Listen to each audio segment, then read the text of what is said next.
शीतकालीन सत्र है और माहौल भी शीत ही रहेगा।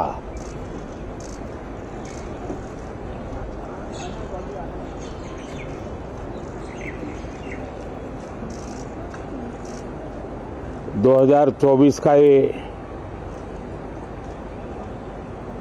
अंतिम कालखंड चल रहा है। देश पूरे उमंग और उत्साह के साथ 2025 के स्वागत की तैयारी में भी लगा हुआ है। साथियों, संसद का ये सत्र अनेक प्रकार से विशेष है और सबसे बड़ी बात है हमारे संविधान के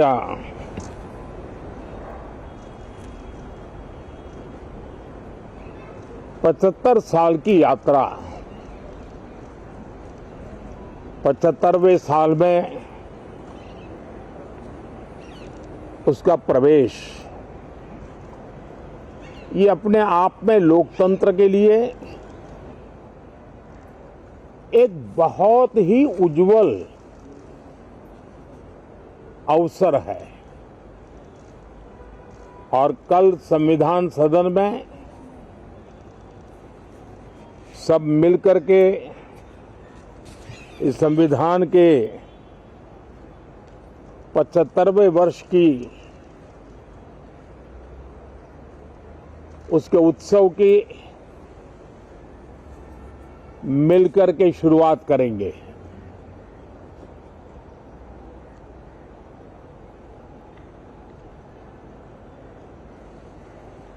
संविधान निर्माताओं ने संविधान निर्माण करते समय एक एक बिंदु पर बहुत विस्तार से बहस की है और तब जाकर के ऐसा उत्तम दस्तावेज हमें प्राप्त हुआ है। और उसकी एक महत्वपूर्ण इकाई है हमारी संसद। हमारे सांसद भी और हमारी संसद भी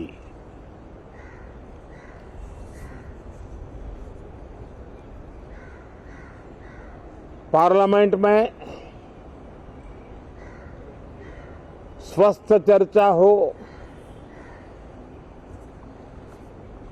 ज्यादा से ज्यादा लोग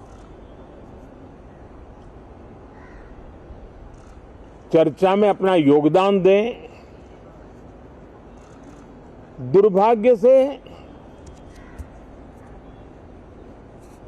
कुछ लोगों ने अपने राजनीतिक स्वार्थ के लिए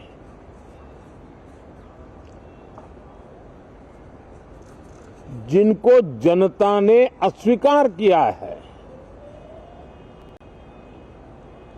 वे संसद को भी मुट्ठी भर लोगों के हुड़दंगबाजी से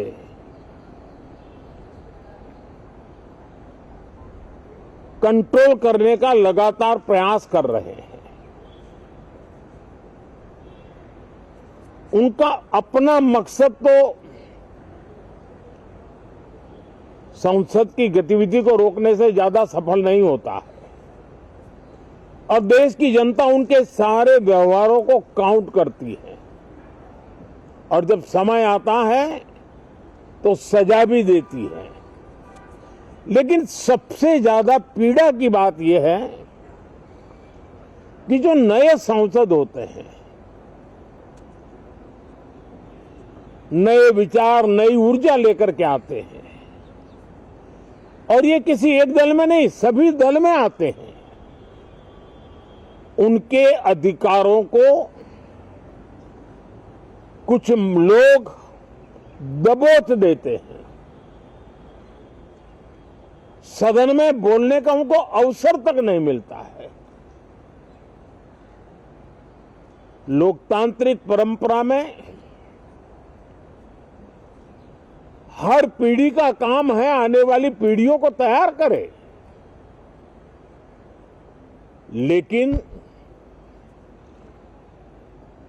80-80, 90-90 बार जनता ने जिनको लगातार नकार दिया है, वे न संसद में चर्चा होने देते हैं, न लोकतंत्र की भावना का सम्मान करते हैं, न ही वह लोगों की आकांक्षाओं का कोई महत्व समझते हैं, उनका उसके प्रति कोई दायित्व है वो कोई समझ पाते हैं। और उसका परिणाम है वो जनता की उम्मीदों पर कभी भी खरे नहीं उतरते हैं और परिणाम स्वरूप जनता को बार बार उनको रिजेक्ट करना पड़ रहा है। साथियों, ये सदन लोकतंत्र की 2024 के पार्लियामेंट के चुनाव के बाद देश की जनता को अपने अपने राज्यों में कुछ स्थानों पर अपनी भावना, अपने विचार, अपनी अपेक्षाएं प्रकट करने का अवसर मिला है। उसमें भी 2024 के लोकसभा के चुनाव के नतीजों को और अधिक ताकत दी गई है राज्यों के द्वारा और अधिक बल प्रदान किया गया है और अधिक समर्थन का व्याप बढ़ा है।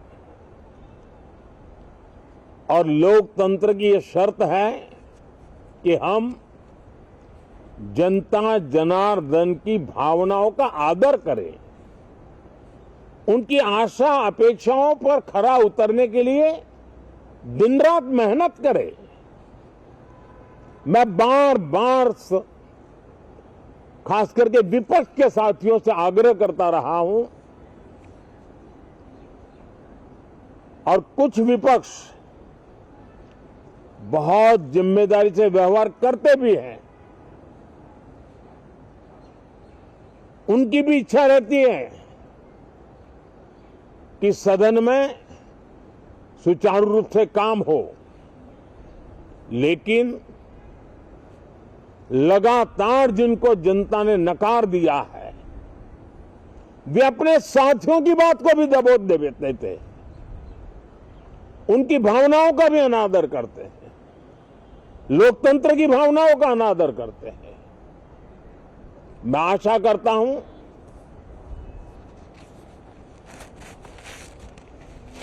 कि हमारे नए साथियों को अवसर मिले। सभी दल में नए साथी हैं, उनके पास नए विचार है, भारत को आगे ले जाने के लिए नई नई कल्पनाएं हैं। और आज विश्व भारत की तरफ बहुत आशा भरी नजर से देख रहा है। तब हम संसद का समय का उपयोग वैश्विक स्तर पर भी भारत के आज जो सम्मान बढ़ा है, भारत का प्रति जो आकर्षण बढ़ा है, उसको बल प्रदान करने वाला हमारा व्यवहार रहना चाहिए। विश्व के अंदर भारत को ऐसे अवसर बहुत कम मिलते हैं जो आज मिला है और भारत की संसद से वो संदेश भी जाना चाहिए कि भारत के मतदाता उनका लोकतंत्र के प्रति समर्पण, उनका संविधान के प्रति समर्पण, उनका संसदीय कार्य पद्धति पर विश्वास, संसद में बैठे हुए हम सबको जनता जनार्दन की इन भावनाओं पर खरा उतरना ही पड़ेगा। और समय की मांग है, हम अब तक जितना समय गंवा चुके हैं उसका थोड़ा पश्चाताप करें और उसका परिमार्जन करने का उपाय यही है कि हम बहुत ही तंदुरुस्त तरीके से हर विषय के अनेक पहलुओं को संसद भवन में हम उजागर करें। आने वाली पीढ़ियां भी पढ़ेगी उसको, उसमें से प्रेरणा लेगी।